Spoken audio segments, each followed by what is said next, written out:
गोटे गाँव रे दुई भाई थिले बहुत पैसा वाला आ तांकर गोटे दुकान भी थिला ज्वेलरी शॉप सुना दुकानी से माने दुई भाई थिले एमिति दुकान करी बंचुथिले बहुत पैसा वाला चलुथिले लोकन को भी पैसा धार उधार दौथिले अन्य माने तांको पाखरु नहीं बंचु भी थिले। एमिति किछि दिन गला परे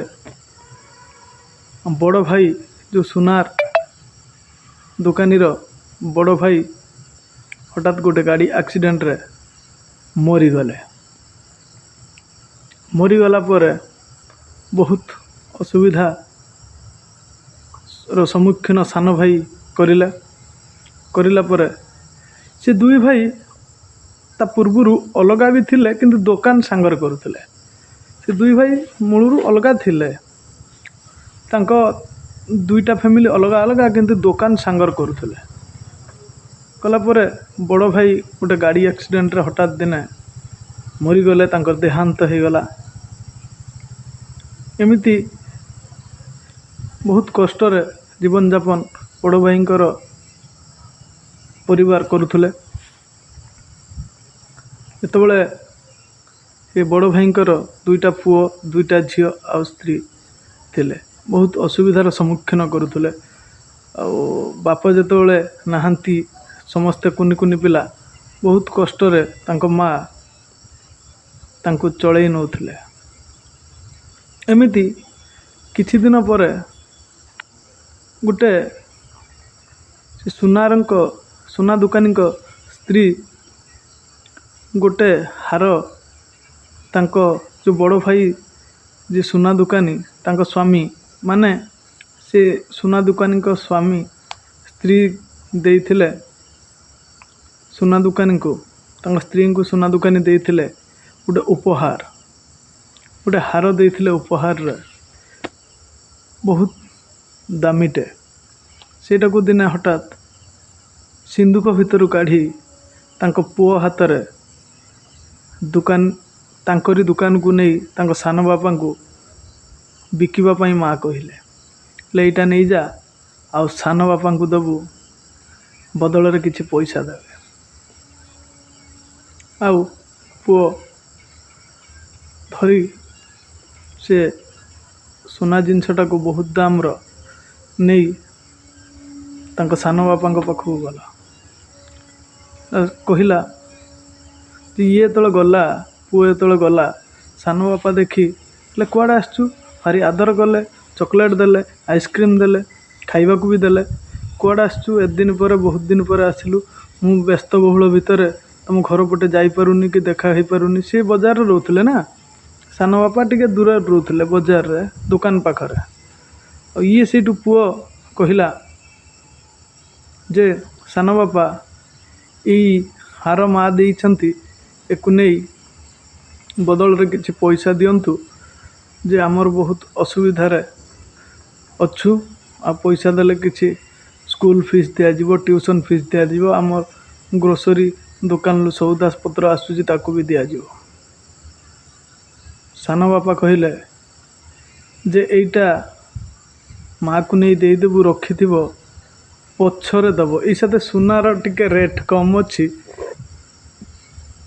रखिथिबो पछरे देबो आउ ये किछि पैसा नहीं जा संपूर्ण जहाँ आवश्यक खर्च करिवो शॉर्ट पड़ले पुणी खबर दबो जे मु पुणी पैसा पठेई देबी नहले आसिक नहीं जीवु आउ ये जिनसटा रखिथिबु मार्केट रे बे सुनार चाहिदा कम अछि पैसा नहीं जा आउ काली ठारू आसी आम दुकान ले बस ये पैसा नहीं कि गला माँ को जिनस फेरई देला बोले जिनसर चाहिदा कम अच्छी आगो को चाहिदा बढ़िले बिकिबा आ सान बापा किछि पैसा देइचंती रख तापर पुणी से या कला काली सकाळू तापर दिन सकाळू जाई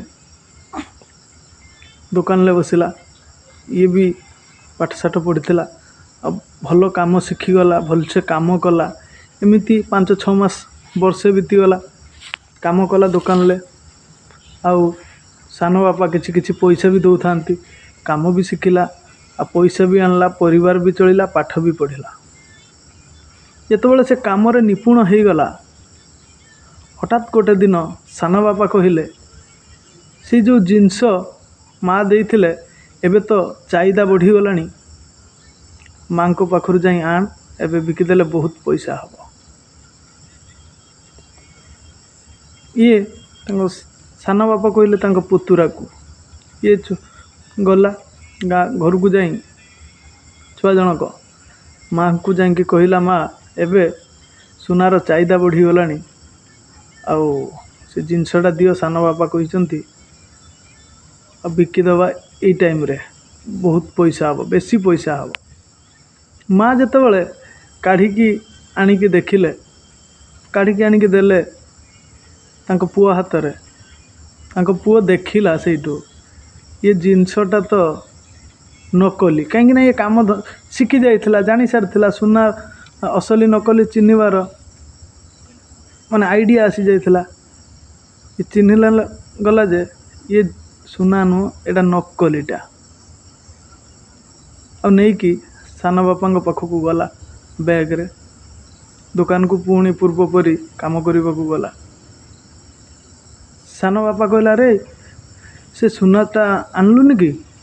ଆଉ ବିକିଥାନ୍ତେ ପରା, ମୁଁ କାଲି କହିଥିଲି। ସେଇଠୁ ପୁଅ ଜଣକ କହିଲା, ସାନ ବାପା ସେଇଟା ସୁନା ନଥିଲା, ସେଇଟା ନକଲି ବୋଲି ମୁଁ ଜାଣିପାରିଲି। ସେଇଠୁ ସାନ ବାପା ଟିକେ ହସି ଦେଇ କହିଲେ ଯେ ମୁଁ ସେଦିନ ବି ଜାଣିପାରିଥିଲି ନକଲି ବୋଲି, ଆଉ ଏଥିପାଇଁ କହିଥିଲି ତୁ ଆସି କାମ କର, ଏଠି ବସ୍, ଏଠି ରହ, ଆମ ଦୋକାନରେ ରହ, ଆସି ବସ୍ ଘଣ୍ଟେ ଘଣ୍ଟେ। ଏଥିପାଇଁ କହିଥିଲି ଯେ ତୁ ଏ କାମ ଶିଖିଗଲେ ତୁ ଜାଣିନେବୁ ସେଇଟା ଅସଲି କି ନକଲି। ଆଉ ମୁଁ ଯଦି ସେଦିନ ନକଲି କହିଦେଇଥାନ୍ତି, ତୋ ମନର ଇଏ ଆସିଥାନ୍ତା ଯେ ଆମ ଅସୁବିଧା ବେଳେ ଆମ ସାନ ବାପା ଆମକୁ ଅନେଇଲେ ନାହିଁ। ତୁ ନିଜେ ଭୁଲ ଠିକ୍ର ହିସାବ କରି ଶିଖ, ଠିକ୍ କ'ଣ ଭୁଲ କ'ଣ ଜାଣିପାର ବୋଲି ମୁଁ ତୋତେ ଏ କଥା ହିଁ କହିଥିଲି, ଆମ ଦୋକାନରେ ଆସିକି ବସ୍ ବୋଲି, କାମ ଶିଖ। ଆଉ ମୁଁ ଯଦି ତୋତେ ସେଦିନ କହିଦେଇଥାନ୍ତି, ଆଜି ମୋତେ ଏଇ ଭାବନାଟା ହିଁ ତୋ ମନରେ ଥାନ୍ତା। ଆଉ ସେଇଠୁ ତାଙ୍କ ପୁତୁରା କାନ୍ଦି ପକାଇଲା ଯେ ମୁଁ ଯଦି ସେଦିନ ଆପଣ ଏଇଆ କହିଥାନ୍ତେ, ମୁଁ ବାସ୍ତବରେ ଏଇଆ ହିଁ ଭାବିଥାନ୍ତି। ଆଉ ପୁଣି କାମ କଲା, ପାଠ ବି ପଢ଼ିଲା। ପାଠ ପଢ଼ି ସାରି ତାଙ୍କ ପୁତୁରା କ'ଣ କଲେ ଜାଣିବା ଆଉ ଗୋଟେ କାହାଣୀରେ। ରହୁଛି, ସମସ୍ତଙ୍କୁ ଧନ୍ୟବାଦ। କାହାଣୀଟି ଯଦି ଭଲ ଲାଗିବ ଲାଇକ୍ କରିବେ, ସେୟାର କରିବେ, କମେଣ୍ଟ କରିବେ। ସମସ୍ତଙ୍କୁ ଧନ୍ୟବାଦ। ରହୁଛି, ଜୟ ଶ୍ରୀରାମ, ଜୟ ଜୟ ଶ୍ରୀରାମ।